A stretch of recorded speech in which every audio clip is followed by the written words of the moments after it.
Guys, what's up, beautiful people? It's your girl Nadia Official, and I want to first and foremost thank each and every one of you guys out there who are praying for me. Thank you so much. I really appreciate it. Thank you. Now, for those of you guys who are following my page, you guys would know that my ex-husband had passed away, and I'm trying to get back custody of my child. So yeah, you don't know me always keep things real. You don't know I'm always telling you as it is. So let's get into what's really going on. Now, a lot of you guys might DM me and email me and all of these things and say, "Why, Naz, why not just go there and just take your son and take your pitney and this and that because the man dead? You can't just go there, go take your pitney and this and that." But you have to understand, this is France. And things does not work like that.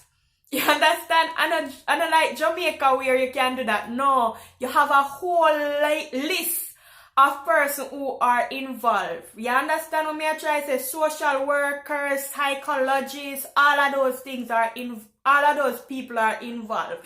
You understand? So I have spoken to each and everyone who is involved. I've spoken to my lawyer and everybody. And this is what is happening, guys. Now, the psychologist said that it is not in my child's best interest at the moment to change his school. You understand what I try to say? Because he has just lost his father. He was very close to his father. So to take him from his school and all of that environment that he is used to on a day-to-day basis, it would be really hard on him as a young, as a young child. You understand, losing father, stop going to school when he used to go and I go new school, all of those things is just too much. Now, I personally live like about 15 minutes drive from my son, where my son lives, 15 minutes, right? Now, even though I live 15 minutes drive, they said to change that environment is just too much on him. So what is suggested is that for me to move into that part of the city to live. Now, to be honest, guys, it's not a real exciting thing to hear that, because my experience living in that city is not a good experience. Like, you can imagine, you understand, because that's where I lived with my ex-husband. That's where a lot of bad memories occurred. So it's not really exciting to know that I have to move back into that city. No, that city is a predominantly white neighborhood. And there is not many people like me, melanated people who live in that city. Like, I've lived in that city for like a year, and I can only remember seeing one person who looked like me in the entire time that I was there. Yeah, big man thing. So, I'm not really too excited to move, go back there, but I have no choice. Like, that's what is recommended by all the bigger heads, them lawyers, social worker, psychologists, everybody, right? Yeah. So it's not as simple as just me just take up myself and move, go in there. No, it's not that simple, because in Jamaica you can just basically look in the newspaper and find an apartment and just move. But here it's a lot different, because France is a social system. It's not a capitalism system like, America and the rest of the world. Some part of the rest of the world. Like, it's a social system. So you have two types of housing. You have public sector housing and you have private sector housing. Now, for both parts, you have to fill out a lot of documents. Like, the documents them that France, for living in France, a headache sometimes, because it takes a lot of paperwork to fill out and all of these things.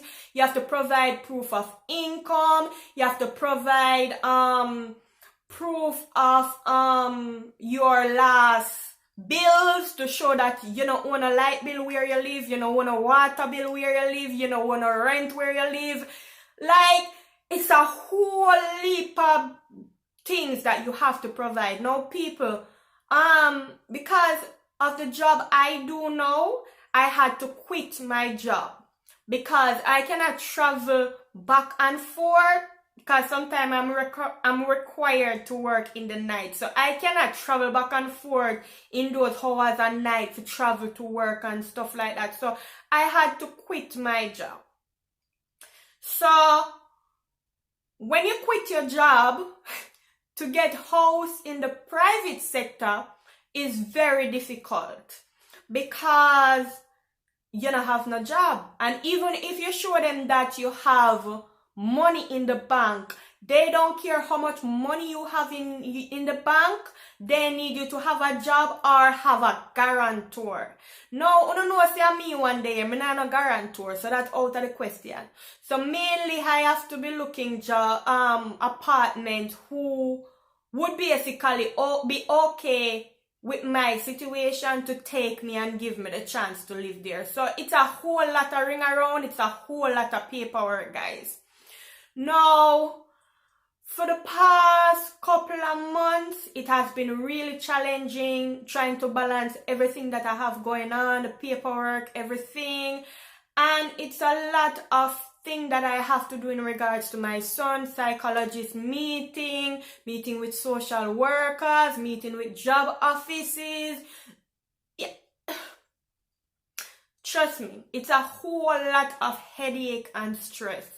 So, I mean, I applied for an apartment and I was really excited for the apartment. I thought I would get it, but finally it ended up that they give it to somebody else because they give it to somebody as priority over me.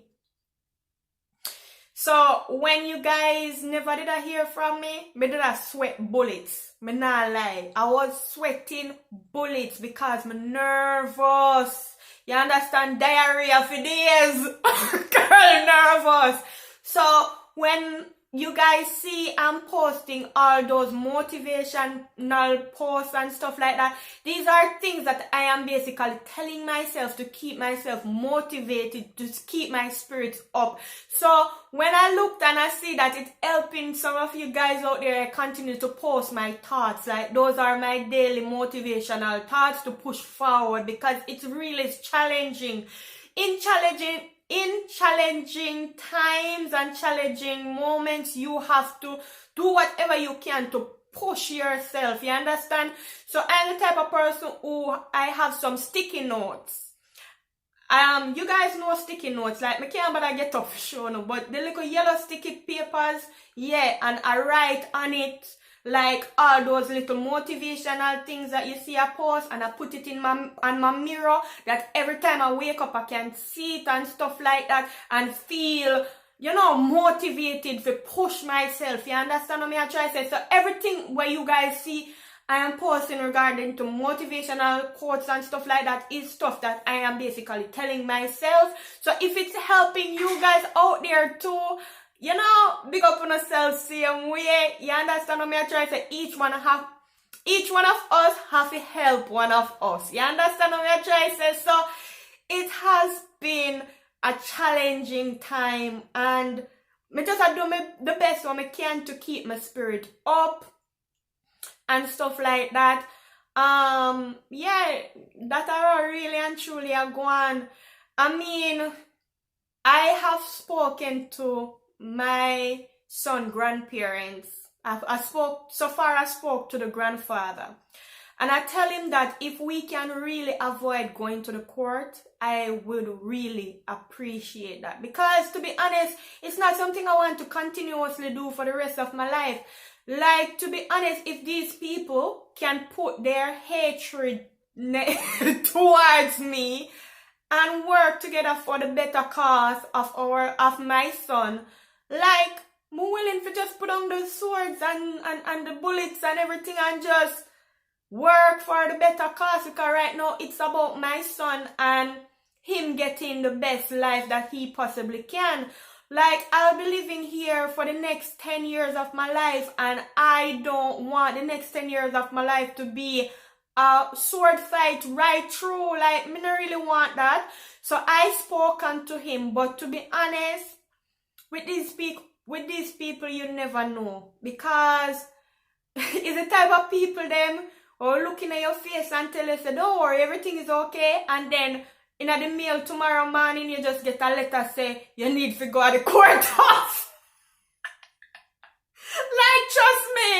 Yeah, as I go, real talk. Like, them will really look by you and tell you, don't worry, everything is good. And then, boom, you just get served a summons under your nastiness. So, to be honest, I cannot really trust in their words as to what they are saying. And may have to look on their actions to actually read them rather than the words that come out of their mouth. Because even the funeral of my ex-husband, like, yeah, the mother tell me, say, she don't want me there, so I didn't go. You understand? I didn't go. She say, she don't want me there. So, okay. That for sure you where them mind space is, like how them feel about me, like them salty. The way them feel about me is like them feel like say I'm me doing something poor me. So, me just have to laugh. Like, my coping mechanism through all of this is laughter. Because if me not laugh, me I go crazy. I'm not gonna make them people you mad me. No. Mad who, me? No, me laugh right through it. So, right now, the ball is in their court. So, whatever they decide to do, it's up to them. But I am not going to make the first move to go to the courthouse. Like, I would rather them put them hatred, yeah, because I know them not like me. Put it aside for the betterment of the child. You understand what I try to say? I'm not changing the child's school, I'm not changing the child's environment, but I would be the one to have custody of my child. Now, the grandmother and the grandfather, they want to have the same rights as my ex-husband. And I tell them no, like, that not happen. Like, you are grandparents, they are grandparents, and that's who they should be, grandparents. Like, me not understand this whole rights as whatever. Like, me not go after your son money. Like, whatever money my ex-husband did leave, that's for my son to go to college, and for uno that not have nothing to do with me. Like, me is a hard-working black woman. Yeah, right, so me not afraid of hard work. So, me not really watch money like that, because me know once me put my mind to it and put in the work, like, I can achieve anything I want. Like, I have that much confidence and faith in myself to push myself. So, that's why I say, like, courthouse is necessary, because I'm not going after his money. I'm not going after nothing like that. I just want what is best for my son. And since as the psychologists and social workers and everybody involved says that don't move him from the environment, you move to the environment instead. Like, me I do what's best for my child. Like, me want my child to grow up to be happy, and as a mother you have to make sacrifices sometimes. And sometimes you might not like the sacrifices that you have to make, but that's why it's called sacrifice, because you just have to just put whatever you have aside and move towards the greater good. And the greater good is for my son to grow up to be a nice, decent, respectable man. That's what I want. Yeah, him done there already. I done my pitney already. Me just want him to be a productive member of society and successful and happy in life. That's my only hope. You understand what I try to say? Now, me know say a lot of you guys out there now agree with me. But I don't know, I always welcome your opinions and your comments and your thoughts. And you understand what I try to say? I try my best to respond to each and every one of you guys. I try my best to, you know, respond to your DM message and your comments. So yeah, let me know what you think. Big up on yourself out there. Yeah, your girl are hanging there. I'm ready to fight. Even though I don't want to fight, but if I fight and everybody are going to roll in the dirty, yeah, we are going to roll. But I don't know, this was the Girl Nadia official, always keeping things real and always keeping things official. Big up on yourself, thank you guys for the prayers, peace, I'm out, bye!